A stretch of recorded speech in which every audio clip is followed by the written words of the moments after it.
write from a place that makes my flesh crawl. I write from a place that twists my guts into nervous knots. I write from a place of uncomfortable vulnerability and brutal honesty. In my novels, I explore tricky topics: fear, prejudice, anger, angst, racism, sexism, and other things that generally piss me off. Or make me curious, or bring me joy. Sometimes I write about aspects of society that I do not understand and wish to know more about. But it took a really long time for me to find my voice as a writer. In order to truly do that, I had to look myself in the mirror and extract some of those things from myself. Some aren't pretty, and for whatever reason, I've decided to share one of the ugliest realizations with you today. As a teenager, I lived in one of the best neighborhoods in Alabama. It was a beautiful place. Strollers on the sidewalk, weeping willow, Prius hatchback kind of place. Mayberry. It was the modern day Mayberry. It was also very, very white back then.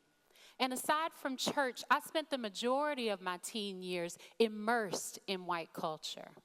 Now, many of my neighbors spent very little time outside of the bubble of Mayberry as well.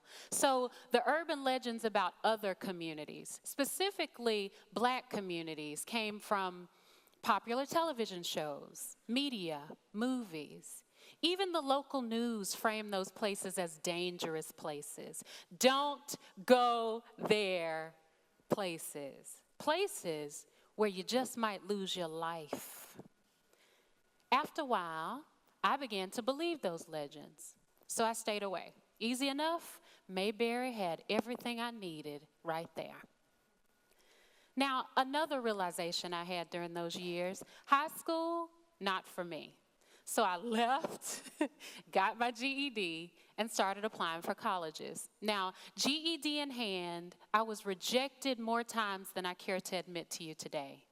The only school that accepted me, the only university that gave me a shot, Alabama State University, which was nearly 100% black.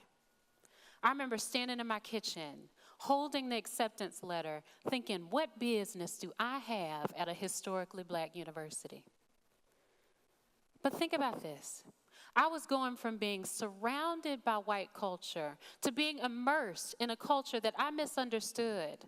I had no choice, though. I went to ASU, spent the majority of that first semester hiding in my 10th floor dorm room.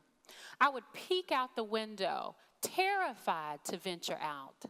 I would lie awake at night, imagining the absolute worst happening outside of that bedroom window, imagining a scene from one of those urban legends I'd heard. I was frozen with fear. So scared, in fact, that I almost withdrew before my second semester began. But fate intervened. One night, my roommate brought two of her friends into our dorm room. Now, it was a tiny dorm room, typical, tight quarters, 2 twin beds.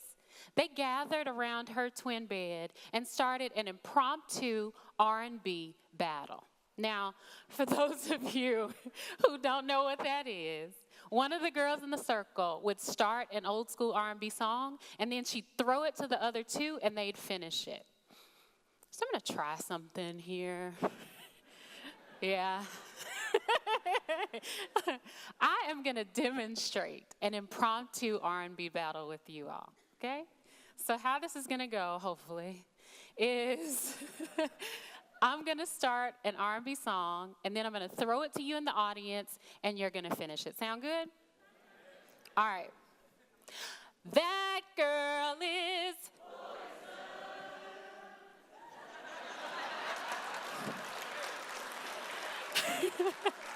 I tell you what, I cannot believe that worked. Actually, to be honest with you, I had a backup second round just in case you bombed. But you didn't bomb. You sound awesome. All right, thank you. That is an impromptu RnB battle. And that's what they did around that twin bed. They went around the circle and around the circle over and over, laughing, having a blast, enjoying themselves. Meanwhile, I was in the corner, hiding, making myself as tiny as possible. I wanted to be in that circle. I wanted to have a good time. I wanted to laugh, but that fear was blocking me from that beautiful experience over there. Thankfully, one of those girls called me out. She said, "Randy, what you got over there in that corner?" I rolled my shoulders back, stood up a little bit straighter, and said, "Why don't we go," clap with me, "till the end of the road? Still I can't let go. It's unnatural. You belong to me. I belong to you." Thank you.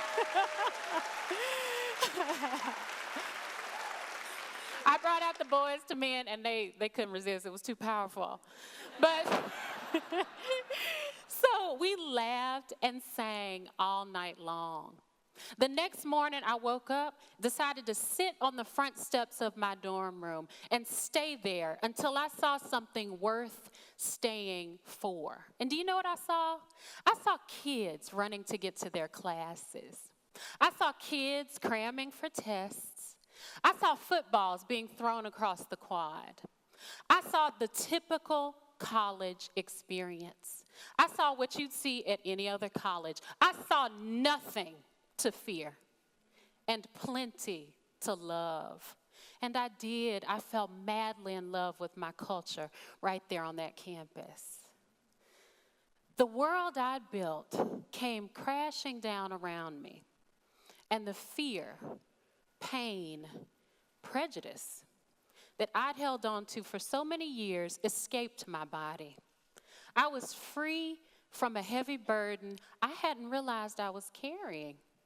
Only then could I confront those things in my writing, because I stood up and confronted them in myself. Now, I know I'm not alone in this. Many of us hold on to misconceptions about communities we don't understand. These things are easy to ignore and really difficult to confront. Why? Because we all want to believe that we're inherently good. And confronting these things in ourselves means we're not as pure and blameless as we'd like to believe we are.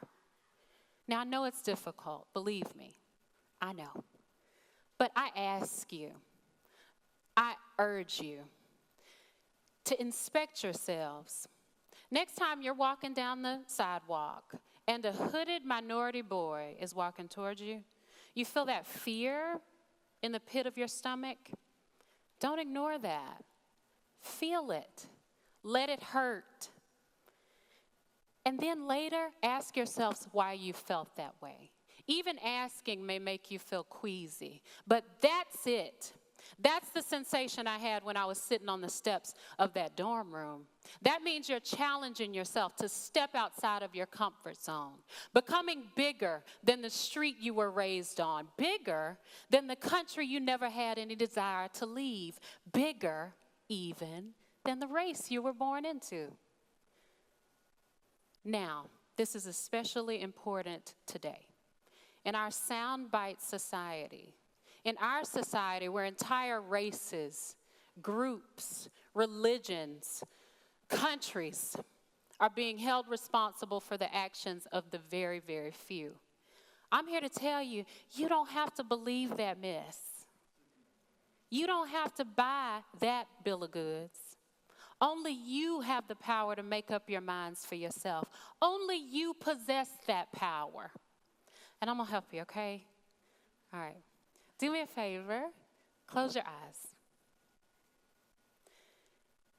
Clear your mind and visualize a community that you fear. When you have that community in the forefront of your mind, open your eyes. Now, I challenge you to go there. You scared? Well, suck it up. Because when that fear passes, and it will, I promise you it will, the freedom that follows is unlike anything you could ever imagine. Thank you.